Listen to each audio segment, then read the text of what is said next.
pasar la palabra a don Valentín Fuster, que nos va a trasladar algunos de sus múltiples conocimientos, pero brevemente, más brevemente de lo que a mí me gustaría, porque lo importante es lo que va a decir.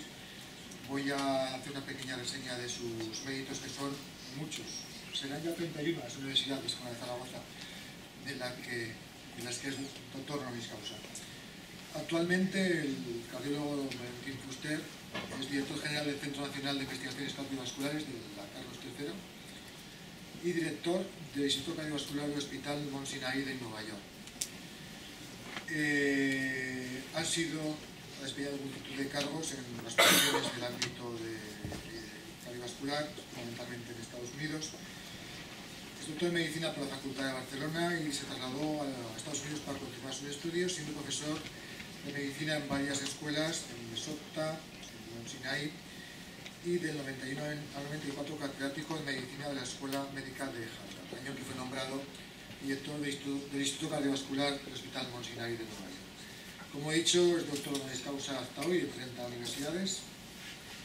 Ha publicado más de 900 artículos sobre la materia y, como último hecho reseñable, aunque hay muchísimos más, quiero comentar que sus investigaciones sobre el origen de los accidentes cardiovasculares han contribuido a mejorar la prevención y el tratamiento de los infartos, y esto le valió para, en el año 96, ser galardonado por el Premio Científico de Asturias de Investigación. Paso la palabra al doctor Valentín Fuster. Vamos aquí abajo para...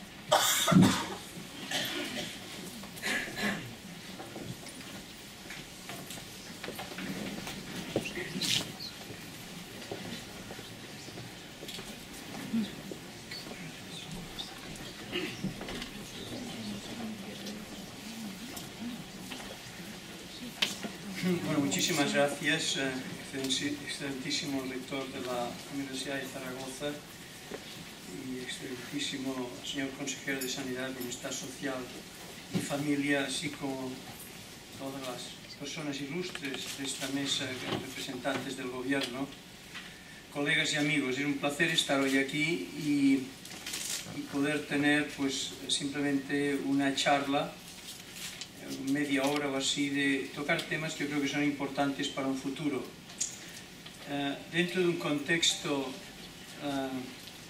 científico-médico, que es donde yo pertenezco, yo creo que el presagiar el futuro no es difícil, pensando que la universidad, teniendo en cuenta los aspectos de ciencia y educación y la salud, van a ser los tres pilares fundamentales en donde yo veo que se van a hacer los avances más importantes. Y esto es donde yo voy a centrar mi charla.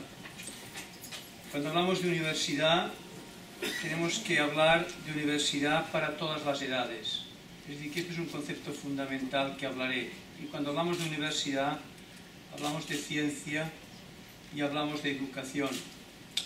Yo fui muy influenciado por mi abuelo Valentín Carulla. Él fue presidente de la Universidad de Barcelona del 1913 a 1923. Yo escribí su biografía y fue muy interesante porque entonces los presidentes de la universidad empezaban de la enseñanza primaria adelante, por lo cual él fomentó muchísimo este concepto de que la universidad es para todos y empieza desde la niñez, va hacia la juventud e incluso va hacia donde empieza el retiro.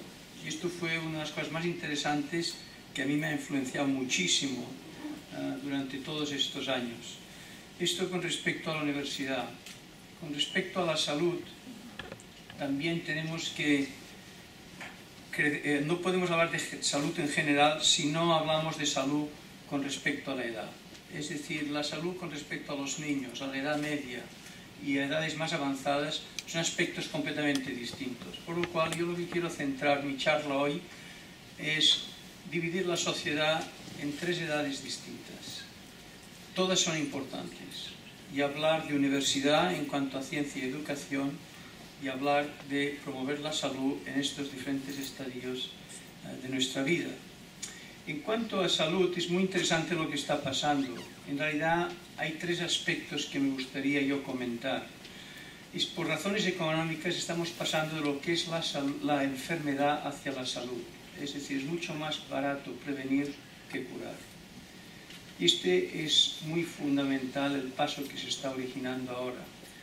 Luego, en cuanto a la enfermedad cardiovascular, tenemos la integración del corazón y el cerebro, que hoy no voy a hablar, pero las enfermedades, por ejemplo, cerebrales, yo haré alguna anotación más tarde, la enfermedad degenerativa y Alzheimer, tiene mucho que ver con los factores de riesgo que causan el infarto del miocardio y el infarto cerebral.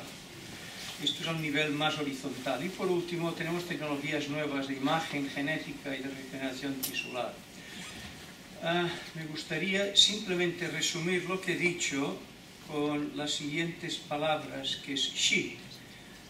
Es un nombre atractivo, es un nombre de mujer. La mujer ha sido muy, yo creo que se le ha rescatado dentro del punto de vista de la enfermedad cardiovascular, que es una causa de mortalidad número 1 de las mujeres, pero la palabra she no tiene la connotación de lo que acabo de decir.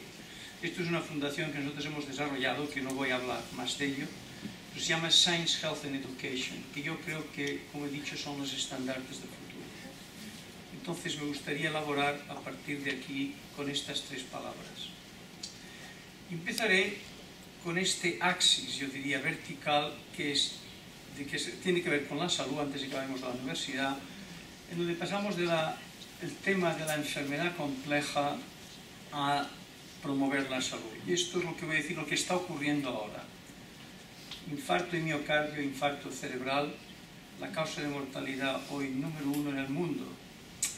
En realidad, en rojo es la proporción de individuos que mueren hoy de enfermedades cardiovasculares, corazón y cerebro, cáncer, enfermedades infecciosas. Y es interesante que todo este grupo es de economía media o baja, y esto es economía baja, lo que quiere decir que esto no es una enfermedad simplemente de economías altas, como se ha pretendido decir. Esto es un error, como lo veremos enseguida.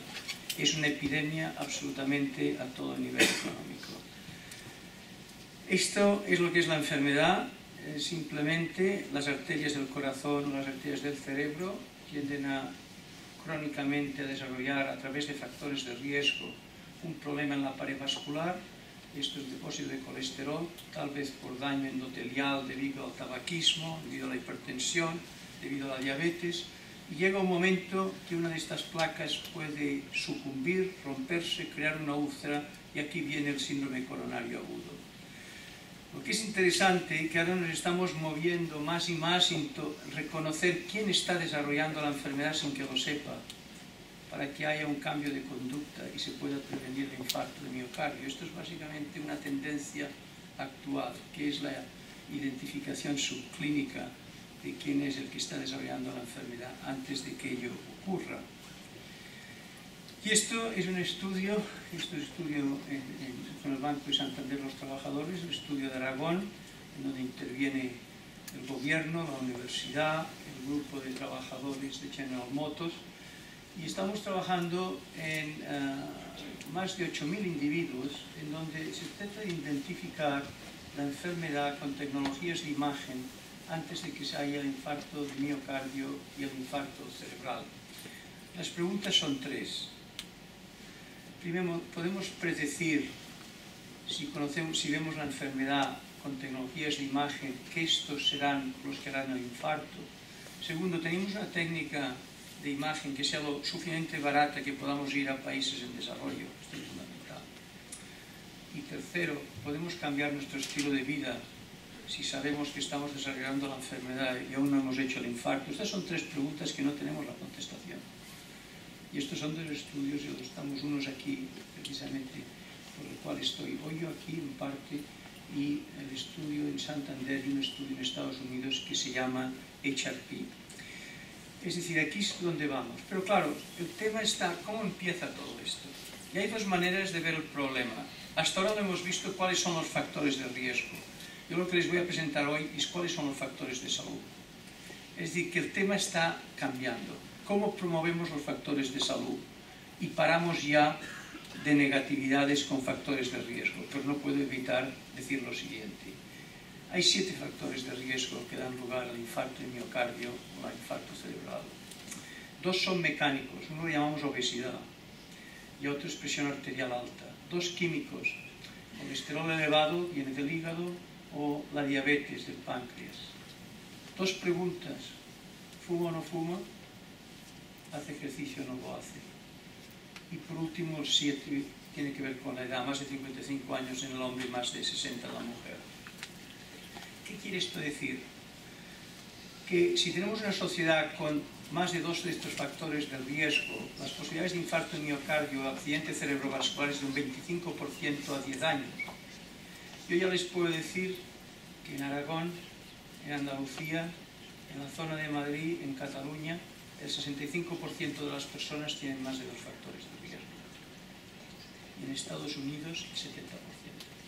Es decir, que no estoy hablando de un tema que no se le puede dar importancia. Y darle más importancia que uno, si quiere vivir 10 años, pues dice, pues a mí no me tocará, 75%, this is not for me. Pero si ustedes van a 30 años, el 75% es que le va a tocar. Es decir, que siempre miramos a corto plazo, porque no nos interesa a largo plazo. Esto es una epidemia de gran categoría. Y la sociedad está enferma por estos factores de riesgo. Yo estoy mostrando las cifras y luego les hablaré de lo que ocurre con la enfermedad degenerativa cerebral y con la enfermedad de Alzheimer, con los mismos factores de riesgo. Estos son los factores de riesgo que dan lugar al infarto de miocardio y al infarto cerebral. Pero ¿por qué no hablamos de lo contrario? Los mismos factores, pero al revés. Yo no soy obeso, la presión es normal, yo hago ejercicio cada día de la semana, yo no fumo. Bien, resultados. Esto viene de un estudio en Estados Unidos, un estudio muy conocido que es el ARIC, en donde muestra que si nosotros no tenemos factores de salud, que son 4, ya los he dicho cuando hablaba de factores de riesgo, esto es conducta, y si tenemos factores biológicos, que la presión arterial baja, etc., el colesterol bajo, que está en rojo, si no hay factores biológicos de riesgo, no hay factores de conducta, la posibilidad de tener un evento cardiovascular en 10 años es un 1%. Fantástico. Ahora yo les voy a decir, en la población de ERIC, cuánta gente no tiene los 7 factores de salud, 0,1%. Señores, estamos en una sociedad que está enferma. Y perdone que les sea, yo soy muy positivo, pero tengo que empezar diciendo la realidad. Lo que pasa es que no lo aceptamos. Ahora viene otro estudio que se acaba de publicar, el Cardia. Y dice, si solamente miramos la conducta y dejamos la presión arterial, dejamos la diabetes, dejamos los 3 factores biológicos, ¿qué ocurre? Solamente el 6% de la población está teniendo una conducta adecuada, que controla los 4 factores de riesgo que he dicho de la conducta. Bueno, yo creo que estos son aspectos reales, es decir, no hay ninguna duda y es una realidad. Pero nos estamos yendo más a cómo podemos promover estas conductas. Este es el cambio radical que se está operando. Vamos a ir al futuro ahora. Yo creo que les he presentado lo que está pasando. Y ahora vamos a ver el futuro. Y estamos aquí en la parte de abajo de la diapositiva. Hablemos de salud. Primero, un estudio que hemos tenido ocasión de participar y es hablar de la epidemia. Solamente podemos hablar de una epidemia si estamos proyectando algo que es malo.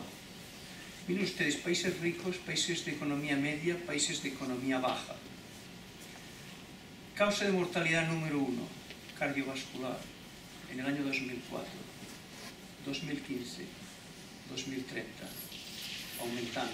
Países de economía baja, media, peor, el denominador es mucho más alto. 3/4 partes de la humanidad son de economía baja o media, o sea que no les ha de extrañar con este denominador. Pero la tendencia es la misma. Mira lo que ocurre en países de economía baja. Se está convirtiendo en la causa de mortalidad número 1. ¿Por qué? Se guardan los alimentos con sal. No hay neveras en países pobres. Hipertensión. Se come barato. Obesidad por hidratos de carbono, no por grasas, como en países occidentales. Es distinto. Las empresas tabacaleras están todas allí diciendo a los niños que fumen y nadie se da cuenta de lo que está pasando. Cosa que es absolutamente, uno diría, ¿cómo puede ocurrir? Está ocurriendo. Estamos trabajando en Ruanda y en Kenia. Y les puedo yo decir que esto es lo que está pasando. Por lo cual, es un problema mundial. Pero ahora deje que les enseñe la parte económica. Cuando ustedes leen los periódicos dicen es que es fantástico lo que está ocurriendo con la investigación. Bypass coronarios, stents, desfibriladores, baja la mortalidad. Todo esto, mire que les cuente, no se lo crean.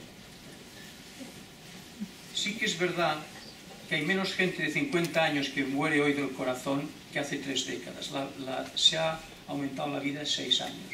Se muere más tarde, pero mucha más gente. Lo que pasa es que no dejamos morir a la gente. Van al hospital, un stent, llegan al hospital, otro stent, otro stent.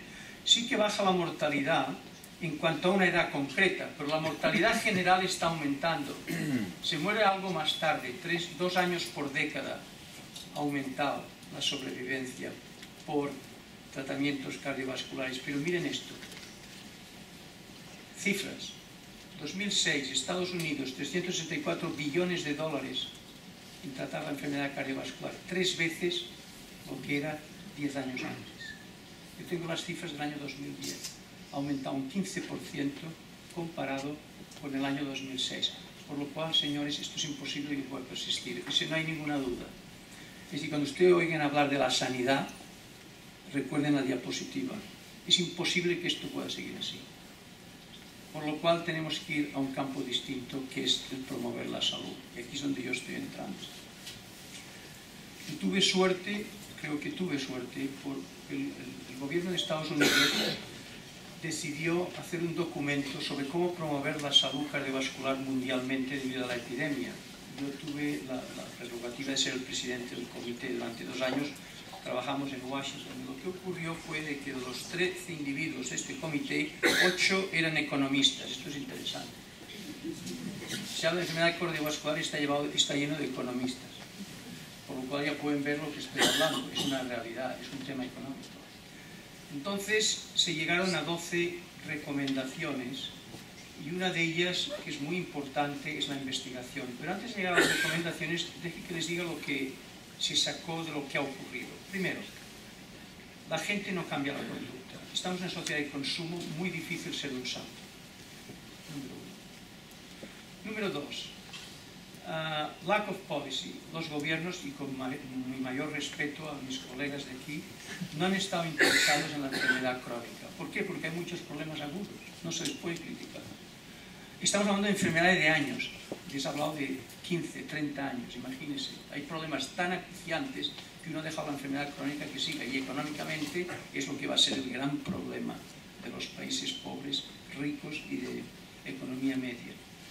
Número 3, dentro de los gobiernos no hay conexión intersectorial. No estoy hablando de España, esto es un documento que vale la pena que, si tienen tiempo, es mundial. Es decir, un ministro de salud es imposible que trabaje con la agricultura, con todas las compañías de alimentación, con la educación, con el transporte. Es imposible, no hay comunicación intersectorial. El tema de la salud es muy complejo para simplemente trabajar a través de un departamento solo. Esto es mundial. Y por último, usted puede ir a, pues no sé, a Nueva York o donde sea, o un cierto país, hay una gran discrepancia en cuanto al sistema, digamos, de sanidad en diferentes regiones, incluso de una misma ciudad. Esto es lo que se detectó.